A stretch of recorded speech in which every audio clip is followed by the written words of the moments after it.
All right, guys, I am back reading Judy Blume, Tales of a Fourth Grade Nothing, Chapter 8, The TV Star. Aunt Linda is my mother's sister. She lives in Boston. Last week she had a baby girl, so now I have a new cousin. My mother decided to fly to Boston to see Aunt Linda and the new baby. I'll only be gone for the weekend, my mother told me. I was sitting on her bed watching her pack. I know, I said. Daddy will take care of you and Fudge. I know, I said again. Are you sure you'll be all right? She asked. Sure, why not? Will you help Daddy with Fudge? Sure, Mom, don't worry. I'm not worrying, it's just that Daddy is so, well, he doesn't know much about taking care of children. Then she closed her suitcase. We'll be fine, Mom, I said. I was really looking forward to the weekend. My father doesn't care about keeping things neat. He never examines me to see if I'm clean, and he lets me stay up all night.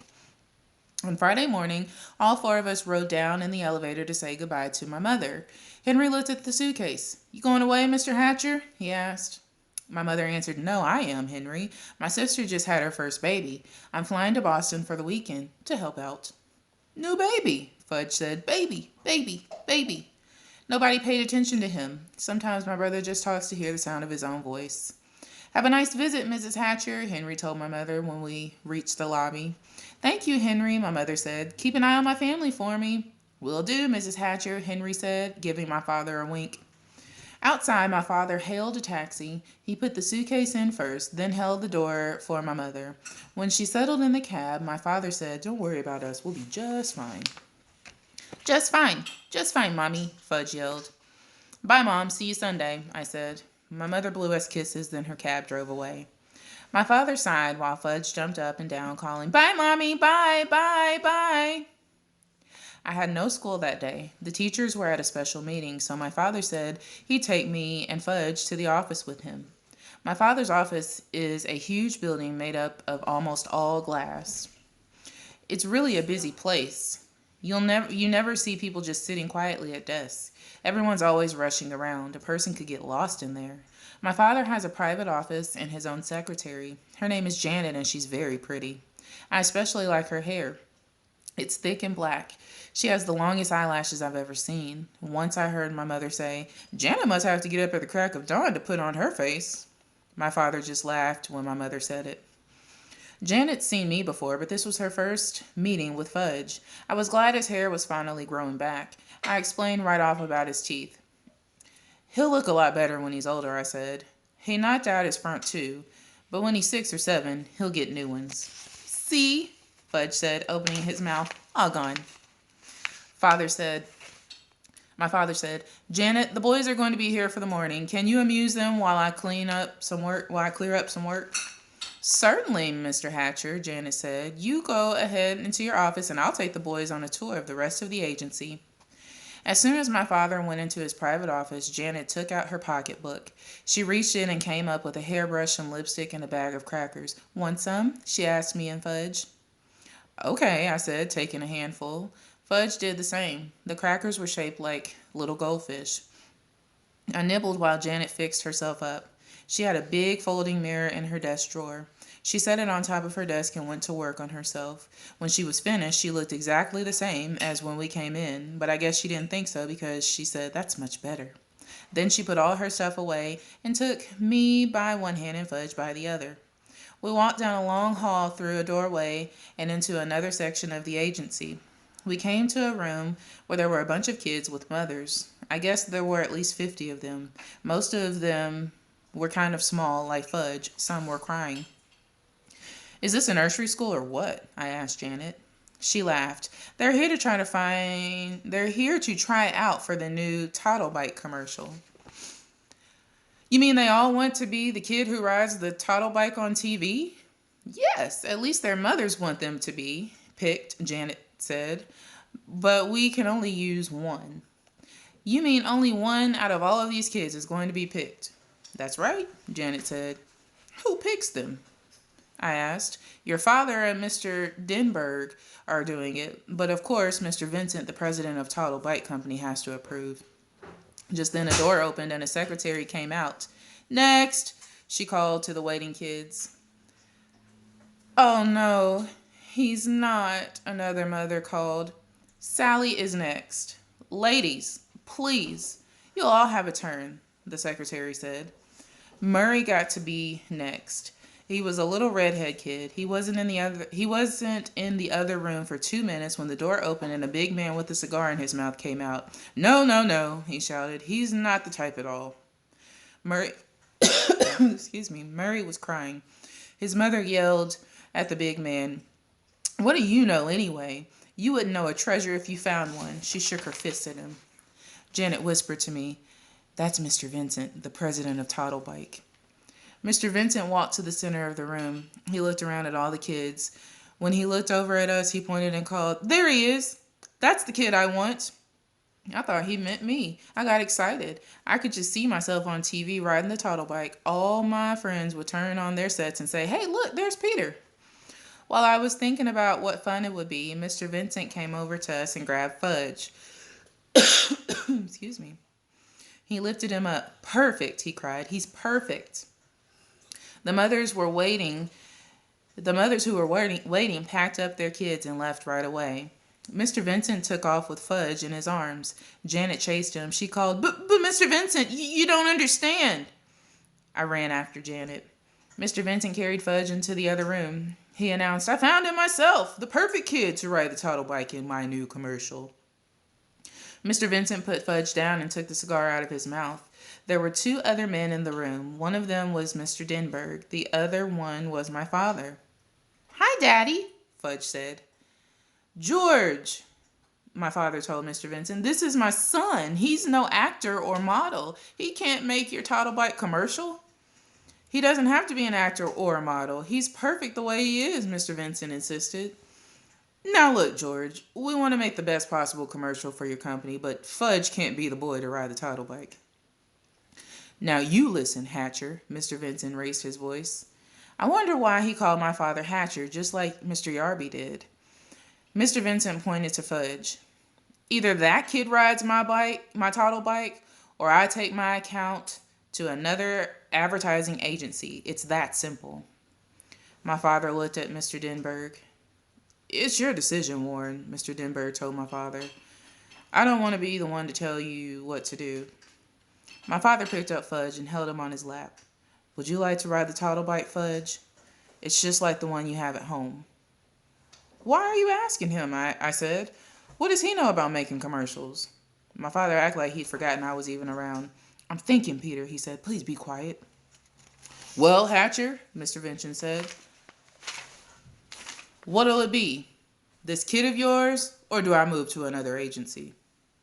I remembered how my father lost the Juicio account because of Fudge. Now maybe he'd lose this one too, and I don't think he can afford that. Finally, my father said, "All right, George, you can use him, on one condition though." "What's that, Hatcher?" Mr. Vincent asked. "The commercial has to be made this afternoon. After today, my son Fudge won't be available." "That's fine with me, Hatcher," Mr. Vincent said. "Is he going to get paid?" I asked my father. "I'll worry about that, Peter," my father said. That probably meant yes, he'd be paid and have lots of money in the bank. I'd have nothing, and someday I'd have to borrow from him. No, wait a minute, never. I'll never borrow money from Fudge. I'll starve first. "Can I at least watch when you make the commercial?" I asked. "Certainly," my father said. "You can watch the whole thing." I turned to Mr. Denberg. "Will Fudge be famous?" I asked. "No, not famous, but a lot of people will think he looks familiar," Mr. Denberg said. I turned to Mr. Vincent. "Do you know he has no top front teeth?" "That's part of his charm," Mr. Vincent said. "And he cut off all his hair 2 months ago?" "Well, he looks fine now," Mr. Vincent said. "And he can't even talk in long sentences yet?" I told everyone in the room. "He doesn't have to say a word," Mr. Vincent told me. I couldn't think of any other reason why Mr. Vincent shouldn't choose Fudge in his Toddlebike commercial. It was settled. Soon Fudge would be a famous television star, and I'd be plain old Peter Hatcher, 4th grade nothing.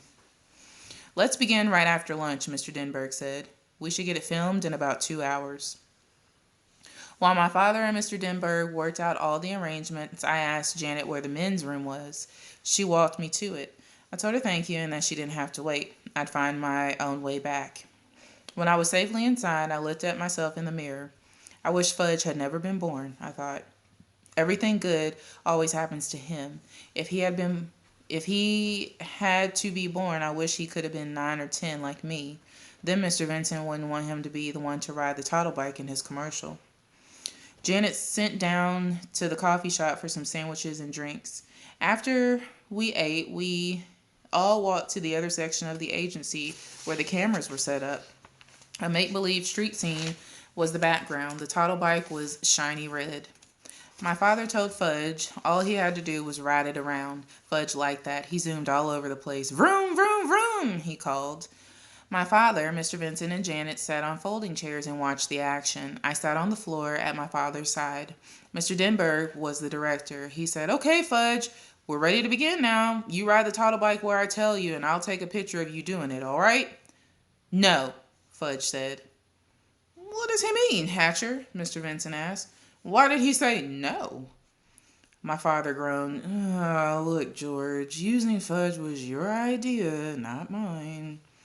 Mr. Denberg tried again. "Okay, Fudge, this is it." The cameraman said, "Start riding this way. Ready, set, go." Fudge sat there on the toddle bike, but he wouldn't pedal. "Come on, kid, let's go," the cameraman called. "No, don't want to," Fudge answered. "What's with this kid, Mr. Hatcher?" the cameraman asked. "Fudge," my father said, do what the nice man tells you to." "No, don't have to." Janet whispered to my father, "How about some cookies, Mr. Hatcher?" "Good idea, Janet," my father told her. "I have some Oreos right here," she said, patting her pocketbook. "Shall I give them to him?" "One at a time," my father said. Janet walked across the room to Fudge. He was still sitting on the toddle bike. "If you do what the nice man says, you can have a cookie," Janet told him. "Show me," Fudge said. Janet held up a box of Oreos. She was really well prepared, I thought. She must eat all day long. What with the crackers shaped like goldfish and a whole box of Oreos, too. I wonder what else she had in that pocketbook. "Give me," Fudge said. Janet held up one cookie. Fudge reached for it, but Janet didn't let him get it.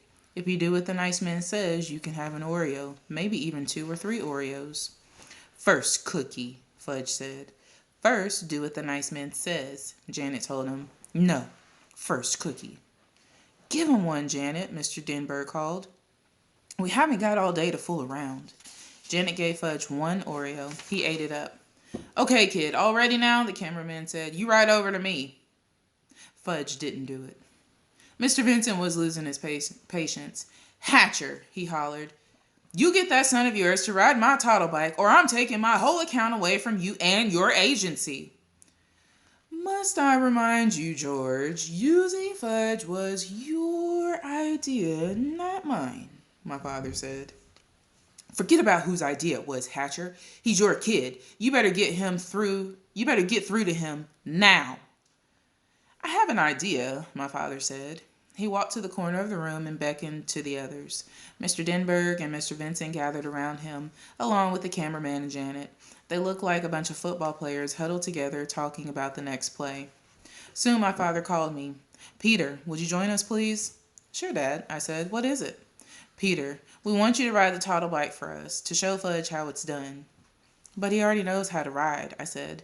"Didn't you see him zooming around?" "He won't do it for the cameras, though," my father explained, "so we need your help." "Will I be in the commercial, too?" I asked. "Well, the toddle bike is really for very young children," Mr. Denberg said. "Otherwise, we'd have you do it in a minute." I got the message. It was like buying the shoes, and like at Dr. Brown's office, they were going to use me to get Fudge to do what they wanted him to do. I wondered how anybody would ever manage my brother without my help. I walked over to Fudge and told him I was going to ride the toddle bike. "Get off," I said. Fudge held on to the bike. "No, mine." "It's not yours," my father told him. But Fudge wouldn't move for anything. He closed his eyes and screamed. Can he scream loud when he tries? So my father had to pull him off the toddle bike. Fudge kicked and kept screaming, and I'll bet Mr. Vincent was sorry he ever spotted my brother in the first place.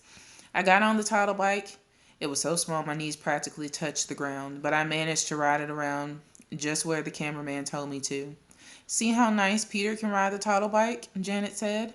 Here, Peter, come have an Oreo. You did that so well, you can have 2 or 3 if you want. Fudge stopped screaming. Me, he said. What? My father asked him. Me, ride, me.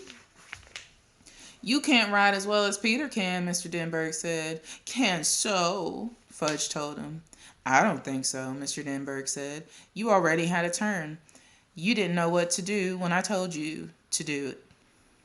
Me! You want to try again? My father asked. Again, Fudge said. Again, again, again. Well, I don't know, Mr. Denberg said. Well, Mr. Vincent said, chewing on his cigar.